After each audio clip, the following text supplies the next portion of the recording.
মৃতদেহটার যে ছবিটা যদি দেখা যায়, মৃতদেহটা যদি দেখা যায়, কি নৃশংস ছবি, ভয়ানক, কাতারিতে কোপানো হয়েছে এবং একটা প্রবল নৃশংসার সাথে এই খুনটা হতে পারে।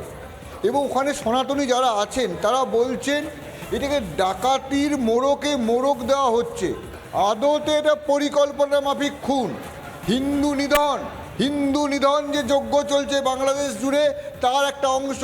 মনে রাখতে হবে, কয়েকদিন আগেই যেটা নিয়ে চট্টগ্রামে বিশাল মিছিল হলো, ঝামেলা হলো, সেই সময় যে সনাতন যে মঞ্চ আছে, সনাতনীদের যে মঞ্চ যারা এখানে একজোট করছিল, তাদের ওই যে চুমকি রানী দাস যিনি মারা গেছেন, যাকে খুন করা হয়েছে, তার সন্তান ওই সনাতন মঞ্চের সঙ্গে যুক্ত, মানে ওখানে একজোট করা হচ্ছিল। আমি যেটা বলতে চাইছি, এই যে ঘটনাটা গোটা বাংলাদেশের, একটু আগে তুমি যে খবরটা দেখাচ্ছিলে রিজভিবাবু যে বলছেন আমরা হিন্দু পণ্য হিন্দুস্তানের পণ্য, ভারতবর্ষের পণ্য বর্জন করছি, ভয়ানক কথাবার্তা।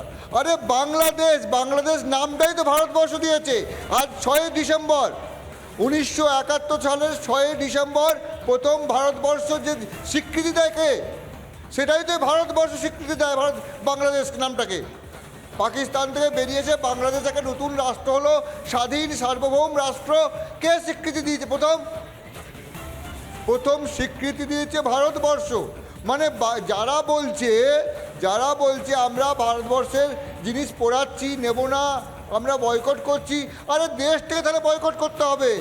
বাংলাদেশটার স্বীকৃতি ভারতবর্ষ দিয়েছে, তাহলে গোটা দেশটাকে বয়কট করে ওই যে জেহাদি স্থান করার চেষ্টা চলছে, সে জেহাদি করে তুলতে হবে। এখন তো হিন্দুদের কেটে মারা হচ্ছে ওখানে। আজকেও যে ছবি দেখানো হচ্ছে, ওখানকার সনাতনীরা বলছে যে এখন ডাকাতির পরিকল্পনা করা হচ্ছে, ডাকাতির পরিকল্পনা সাজিয়ে ছক করে একটা খুনকে সাজানো হচ্ছে যাতে লোকের সামনে মুখটা না পড়ে। ঘটনাটা কি হয়েছে, চিন্ময় দাস মহাপ্রভু যিনি ছিলেন, যাকে গ্রেপ্তার করেছে, কেন তিনিও হিন্দুদের একজোট করছিলেন। কেন একজোট করছিলেন? ওখানে হিন্দুদের মারা হচ্ছিল, কাটা হচ্ছিল, এবং তাদের একজোট করে তাদের রাখতে পারছিলেন যাতে হিন্দুরা যদি কোনো কেউ আক্রমণ করে সে আক্রমণ প্রতিহত করতে পারে। সেই জন্য কী হলো, গোসা হলো, চিন্ময় প্রভুকে গ্রেপ্তার করে দিলেন।